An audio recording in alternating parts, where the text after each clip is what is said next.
Welcome to the Test Guild Automation Podcast, where we all get together to learn more about automation and software testing with your host, Joe Colantonio.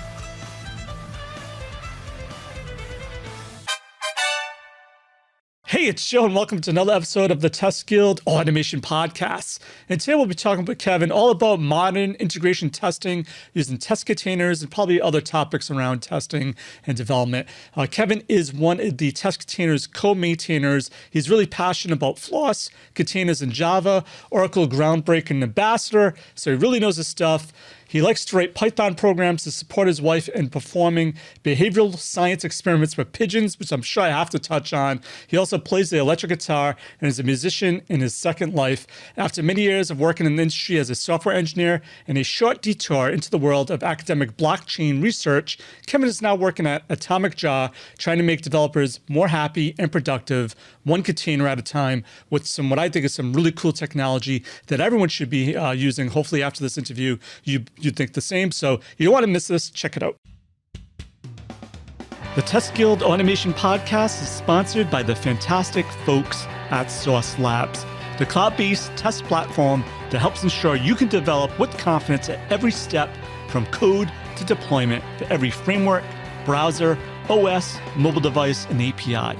Get a free trial. Visit testguild.com/Sauce Labs and click on the exclusive sponsors section to try it for free today. Check it out. Hey, Kevin, welcome to the Guild. Yeah, hi, Joe. Great to be here. Awesome to have you. I was really excited. You actually spoke at Automation Guild this year. I got a lot of good positive feedback from it. So I thought it'd be great to have you on the show just to talk a little bit maybe about your session and probably other things. But before we get into it, is there anything I missed in your bio that you want the Guild to know more about? No, I would not know what to answer now. All right. So Kevin, I guess the first thing is I have to touch on this. You talked about writing Python programs to help your wife with behavioral science experience with pigeons. I guess other people want to know more. Like what kind of experiments are these? What kind of programs? Yeah, it's actually pretty cool. So my wife did her PhD in neuroscience and behavior psychology, and during her PhD, but also in general, we sometimes collaborate on some of her research and experiments. So it's like pigeon, the pigeon. She's looking into cognition and evidence accumulation processes in pigeons. So how do pigeons and birds in general make decisions? And she does cool experiments, for example, how pigeons react to a mirror, for example. So mirror experiments are a classic experiment to see if a animal or any kind of creature has a perception of oneself. And only higher intelligence animals understand the concept of a mirror, that it reflects themselves. And in those experiments, we also with the pigeon found out that, so a pigeon when confronted with a mirror reacts differently than when confronted to a conspecific. So this is kind of suggestion that they see something in a mirror which is maybe not self-recognition, but something similar. Okay, and where the Python stuff comes in, so very often we have to analyze the videos, and classically in behavioral sciences, you just do a video recording and then the poor students have to analyze everything by hand. And when I saw this, so it was actually when we started dating, I saw her like just counting packs in videos and doing many stuff by hand. And I got interested by this and thought like, okay, there are things that we should be able to do automatically with some cute computer vision stuff and so on.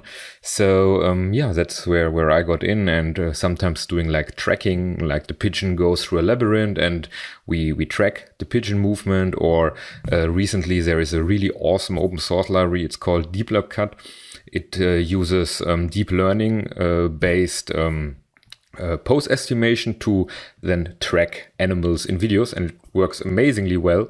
But then still you have to analyze the data afterwards. And Python is a language of data science and so on. So this works well. Nice. Because I think you're a Java expert. So I'm a Java developer. Yes. But Python is also pretty cool for some stuff. Okay. I was curious to know that. So do you ever use test containers with the Python program? So we have test containers Python also, which is like a fork. It's not as feature-rich as the Java variant, but for many of the basic use cases it's also worked. So I haven't used it in this scientific context, only for trying out things myself. like when interacting with database and so on, just to see, okay, can we also do it with test containers, Python? But in case of this scientific programming, it's like a little bit different than normal software development. Like you have this Jupyter notebooks or whatever. It's this very explorative, interactive thing. And while I acknowledge that it would benefit a lot from more testing, much more testing, it's often not really done because you are integrating against libraries on a high abstraction level and so on, and you're kind of just assuming you do everything right and hope that the results are correct in the end. Nice. I guess before we actually go any deeper, I know I did a podcast earlier with on test containers, but people that may have missed that, like, in a nutshell, how would you explain what is test containers?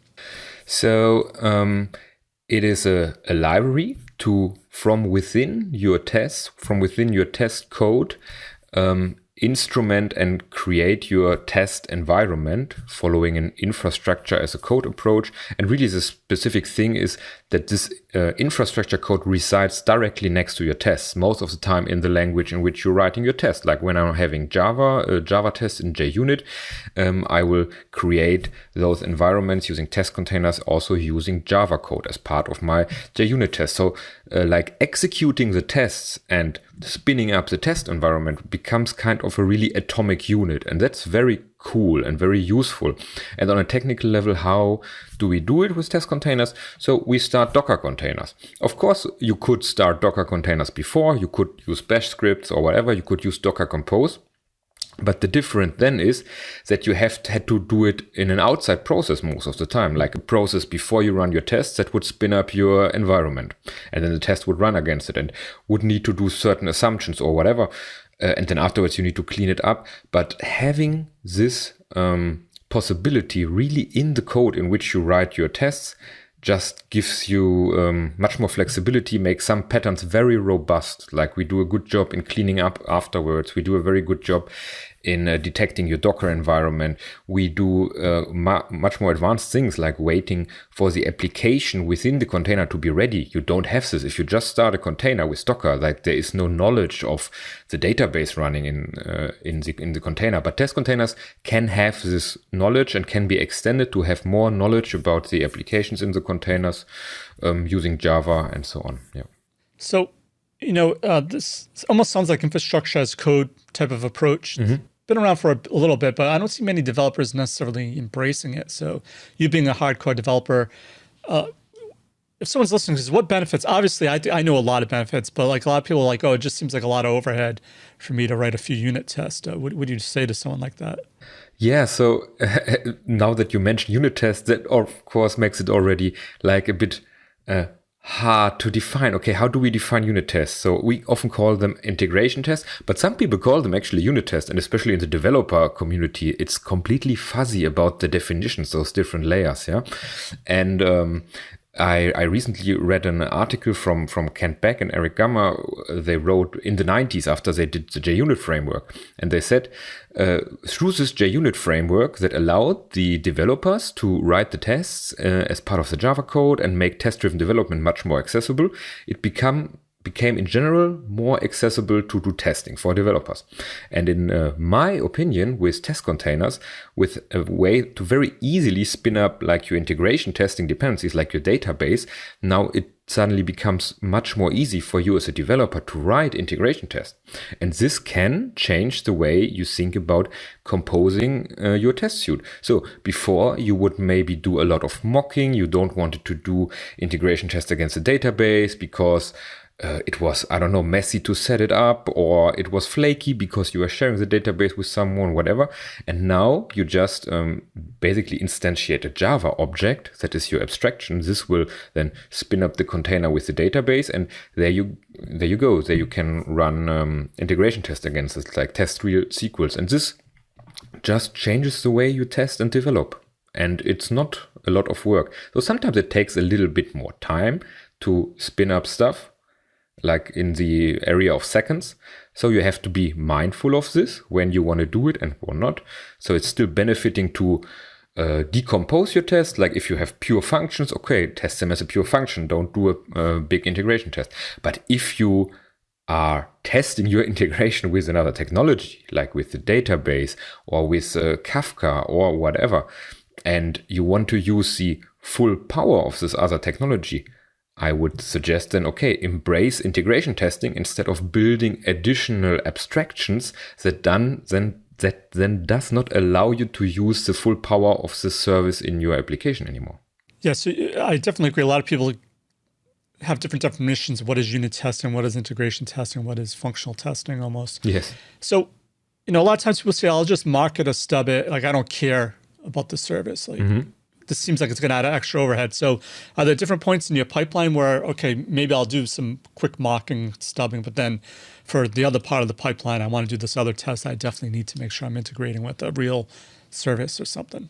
So you can do this, like it depends very much on the application and on your needs there and what you're using. Like, for example, with Gradle, you can have different phases in the tests. Like since the last version, they have like a built-in support in standard Gradle for this. With Maven, we always had it. We had a surefire phase and then the fail-safe phase. Or of course in CI, you can have different stages in your pipeline. I just have the tests, in this case my integration test using test containers. I have them in the same project, basically this next to the unit test, like the pure unit test that would not interact with external processes. And if I'm developing something that will basically use this component against which I'm integrating, then I'm constantly running this test as part of my development lifecycle. So I'm a little bit of a TDD guy, not 100%. Like I'm not doing TDD by the book, but I'm doing kind of a TDD style development. And with test containers, I can do a TDD style development with integration tests. And Ken Beck also never said in his definitions of test-driven development that it has to be purely unit tests. So he himself admitted that a lot of parts of JUnit, which were developed TDD style, were developed using functional tests. And okay, as functional tests is again like a step bigger or whatever. So doing TDD doesn't mean I also can't do integration tests at the same time. And for me, it's a great development tool. And yeah, so we have an experimental mode, for example, in test containers, reusable modes that will reuse the container that was already started before. And if using this in my local development experience, then I have a very low overhead. Like the startup overhead of starting the container is basically gone. And then I can have very fast iterative development cycles. So that's a good point. A lot of people say, oh, this is just going to slow down the pipeline, which already takes forever to run tests. Sounds like it doesn't necessarily have a lot of overhead. You get more benefit, even if it does have a little bit more time to start up, I would think. Yeah, so if I'm a consultant, I would say like it depends. Like everything depends. Everything is a trade-off. And here it's a question of trade-off with more confidence versus maybe a little bit of overhead. Containers, of course, are sufficiently lightweight. So I think that's why we couldn't really do this widespread with virtual machines before. So logically, it's very similar to what you could have done with virtual machines before, but just the startup would have been quite painful. And with the containers, it's sufficiently lightweight, I would say. Cool. So we talked about unit testing, integration testing. I think a lot of people listening to this are probably more tester focus, kind of functional. Can you use test containers for scenarios where you need to do like an end-to-end test? Yes, you can do it for all scenarios or all layers of the testing pyramid, so to say. So you can also use it for kind of out-of-process testing, where you just spin up all the services and also your own application under test together, and then just test from the outside with maybe something like a browser with Selenium and so on. That works well. Or you test against the public API with REST Assured or whatever REST API. So you can do this. Currently, one kind of limitation is that all containers you're starting have to be able to run on a single host, which can be as big as you want, but yeah, that's the way test containers works currently. Cool. So, in your session Automation Guild, you gave an example of a lot of times someone will be testing a technology in like staging and testing, but then when they go to production, it's a different backend. You gave an example of a database.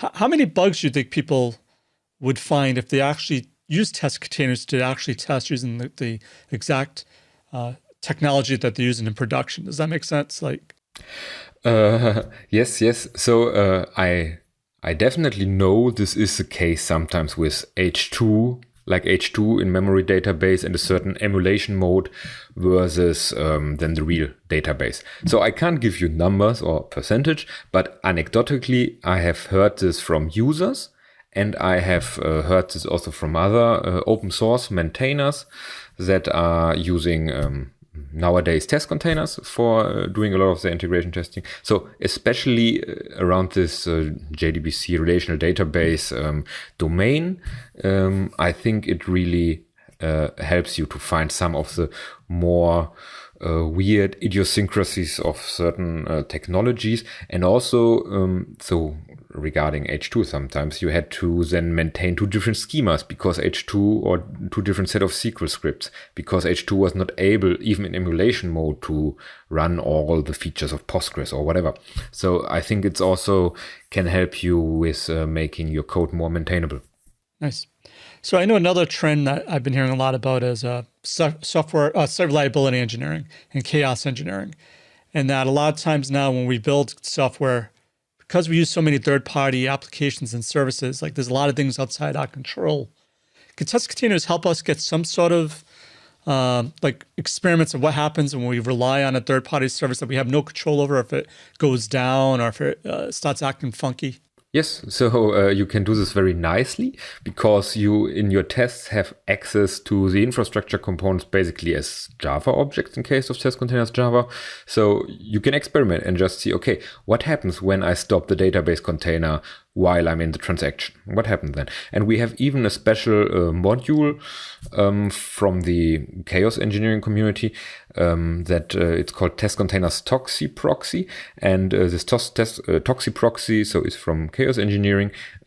It's, I think, a TCP proxy kind of that you put in between your application and the service against which you want to test. And then you can start to simulate all kind of failure modes, like you can start to drop packages or add a lot of latency, disconnect and reconnect. And yes, so we have a real module even to support those kind of experiments. So how does test containers work? Do you have to have an existing module in order to use the technology? Because I assume a lot of companies have using a bunch of services that you don't have a module for. How does that work with test containers? Yeah, so in its core, you don't need special modules. So we have this one basic container abstraction. We call it generic container.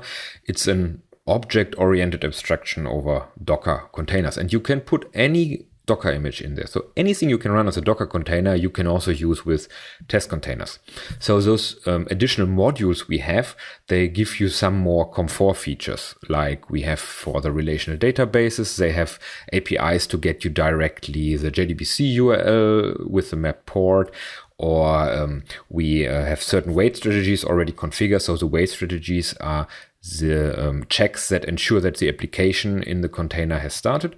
But if you're using your own image, like the one that is only in your company, you can just throw it in there. You can configure the generic container object to wait for some useful indicator. Like, for example, if your service is an HTTP service, you just wait until you get an HTTP status 200 from a certain endpoint or maybe a certain JSON response. You can do this kind of things.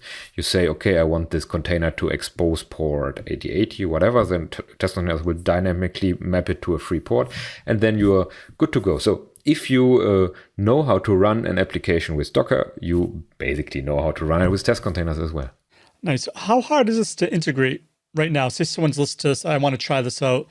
If someone, what skills does someone need to know to actually start using test containers, do you think? So I think if you're experienced with Java testing, like you know Java programming and writing Java unit test, then you I don't know, like after half an hour you have your first test. I'm sure it's that simple. And I would say having general Docker knowledge and experience is also helpful, because if you never used Docker before, then you are maybe not you're maybe a little bit confused about some of the semantics and so on, because we are on top of Docker, but we are a leaky abstraction on top of Docker. So it's still clear that underneath Docker is running. So I know a lot of people are using Kubernetes nowadays. Does this matter if someone's using Kubernetes, this technology uses Docker? Are they interchangeable? it's not directly interchangeable because it's kind of a different layer or whatever. But so it depends a bit what you're doing with Kubernetes. We have now support for a technology called K3S, which is which used to be from Rancher and now it's from SUSE, I think. And it's a way to run Kubernetes inside Docker. Okay, and if you use this K3S container in test containers, then you can use test containers to spin up Kubernetes as Kubernetes test cluster, basically. And then you can do with this what you want to do. So if you're developing a Kubernetes operator, you can, in a test-driven way, develop a Kubernetes operator with this local Kubernetes running in test containers. There's another project from a colleague from mine from AtomicJar. It's called Kind Container, which is very similar. It's Kubernetes in Docker. So it's a similar technology for this. So you can do this. Another thing is if you have your CI running on Kubernetes, which also many organizations have nowadays, and then sometimes they have CI set up in a way that CI can't run a Docker daemon. So there you have to be creative. So test containers needs to have a Docker daemon running somewhere. It doesn't have to be on the same node on which the tests are executed, but it has to be accessible, and then you can configure it with environment variables or whatever. But this has to be given. Yeah. So I know a lot of times when people start using different technologies, sometimes they use it in a way that it shouldn't be used, or you're like, why are you doing this? Have you seen any use cases of that? Like people using test containers and you shake your head like, maybe that's not the best use of test containers? So there is one very specific usage pattern we've seen a lot, especially with inexperienced test containers users, and that is using fixed host ports. So when you first start experimenting with Docker, you will very often see in the examples that you can just map a port to a fixed host port. Like you can map 8080 to 8080 on host or 8080 to 80, doesn't matter. But something fixed, and this is also the syntax. And then when they start with test containers, they think, okay, now I start my database and I need to know on which port it's running because I have to hard code the port somewhere in the config file. So I have to somehow make it happen that the test containers will map to this fixed host port. And we have a fixed host port class, but it's kind of deprecated and is more there for historic reason. So there is no good there's no good reason to use a fixed host port in the test containers programming model, so to say, because you can get the dynamically mapped port very easily from the Java object after the container has started. So you have to think a little bit, okay, how has to be the life cycle of my test suite and my application to inject this URL or this port at which this database or whatever is accessible at test runtime. But all technologies, so at least in the Java space and with the ones I have used, have a way to achieve this. Like sometimes it's a bit easier, sometimes it requires a little bit of a workaround, but you can always do this. So with Spring Boot have first class support for this nowadays, for example. And yeah, that's something people have to understand. And that is very beneficial because if you would always map onto the fixed port, your tests would fail if the port is in use. And why would it be in use? Because maybe you start parallelizing or whatever. And if you always map onto a dynamic port, your whole suite becomes much more robust. And that's really something we want to have as test containers because we want to solve this bad reputations of integration tests that they are flaky or whatnot. We want to make them easy to maintain, easy to run, and robust. Absolutely. So are there any use cases where you think people shouldn't use test containers? Like, I don't know, sometimes people may use test containers, maybe where, probably not going to give them the benefit that they think they're getting. I would like to answer with the opposite, something where I think people can also use test containers, although you would think it's not the intention of the library. Yeah. Yes. So the library is called test containers, but there are non-testing use cases where it's also very useful. Or non-automated testing use case, let's say like this. So one thing, and Sergey has a very nice blog post about this. Maybe we can put it in the show notes somewhere when I send you the link, yes. So it's basically using it as a replacement for Docker Compose for running your application locally in a development mode, so to say. So very often when people want to run and then interactively do something with it, test it. Yeah. So very often people before run Docker Compose and they start the application, both they do by hand and then the application connects with a local database or whatever. But what you can also do is basically write an alternative entry point in your application, an alternative main method or whatever that will start the containers as part of the application startup. And then you have a single process you execute and everything spins up. Your application spins up the dependencies and that's very nice. And it will clean up everything automatically when the JVM process exits because that's built into test containers, this cleanup feature. And so in a way here it's then a replacement for Docker Compose for this local development. Oh, very cool. So are there any common questions you get asked about test containers? That you hear all the time, maybe misconceptions or questions I didn't ask that you think people should have asked or should know about when it comes to test containers? So there's always a question about Kubernetes, which we had already, yes. And then often there are questions about using alternative container engines, so alternatives to Docker. And we have, of course, Podman we have there. And now for some time we have a project like Lima and Colima, which I haven't used myself, but there are some alternatives coming up. And the answer is that test containers is integrating against the Docker REST API. So as long as an alternative container engine provides a Docker REST API compatible REST API, test containers will work with it. And we have seen such setups work. So with Colima especially, I know I supported some users in getting this working. And with Podman, there are some challenges yet. So I know the Podman team is working hard to make Podman really Docker compatible and a Docker drop-in replacement, but it is not yet, to my knowledge. And then there's nothing test containers can really do because test containers assumes a container engine that behaves like Docker regarding semantics, also regarding networks and so on. So I know you're one of the co-maintainers. Is there anything on the roadmap that you're working on that you think in the future releases people are really going to want, or it's too early to delve anything about what you may be working on that's in the pipeline? So this reusable mode, it's something we have as an alpha or experimental feature for a long time now, like 1 year or maybe even 2 years. And bringing this to a real production quality where it's nicely documented and everyone can use it, I think that will be one of the best features and people will really appreciate it. And it will again maybe change some testing paradigms because suddenly this integration testing TDD style becomes much easier because you don't have this overhead of starting the containers. And yes, although it's experimental and a little bit hard to find, you have to check the pull request to find the actual documentation. I know many of our users already use it very happily, so that's cool. And if this comes out, that will be a very nice thing. And the other change that's probably a bit overdue by now are some changes to our API and some general housekeeping.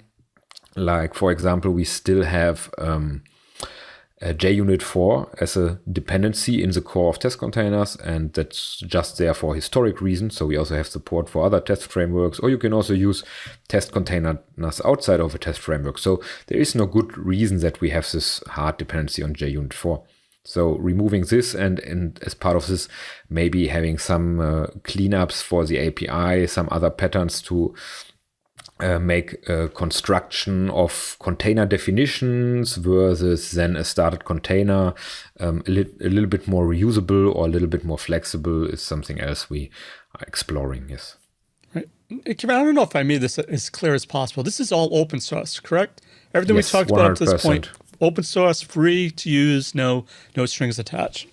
Definitely. MIT license, 100% open source. Very nice. Cool. All right, Kevin, before we go, is there one piece of actionable advice you can give to someone to help them with their integration testing efforts? And what's the best way to find or contact you?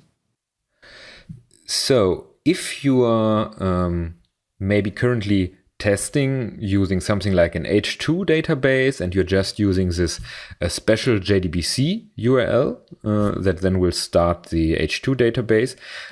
If you go into the test containers documentation under JDBC, you will find we have a similar special URL for test containers. So if you want to just try out test containers, replace your current URL with this URL. That's all you have to do. That's even less than the half hours I said before. Like it's kind of 5 minutes or less. And then you have your first go at test containers, and then maybe you enjoy it and you want to use it more also in a programmatic way. The best way to contact me is on the one hand, probably Twitter. I'm there as KeyView. And also I'm reachable in the test container Slack. So you can find the test container Slack in our test containers documentation. And it's not only the maintainers that are there, also the community is very helpful. And if you have any questions, just pop them in there and we try to help users and collaborate on those things. Thanks again for your automation awesomeness. The links to everything of value we covered in this episode, head on over to testguild.com/A392. And while you're there, make sure to click on the Try for Free Today link under the exclusive sponsor section to learn all about Sauce Lab's awesome products and services. And if the show has helped you in any way, why not rate it and review it in iTunes? Reviews really help in the rankings of the show, and I read each and every one of them. So that's it for this episode of the Test Guild Automation Podcast. I'm Joe, and my mission is to help you succeed with creating end-to-end full stack automation awesomeness. As always, test everything and keep the good. Cheers. Thanks for listening to the Test Guild Automation Podcast. Head on over to testguild.com for full show notes, amazing blog articles, and online testing conferences. Don't forget to subscribe to the Guild to continue your testing journey.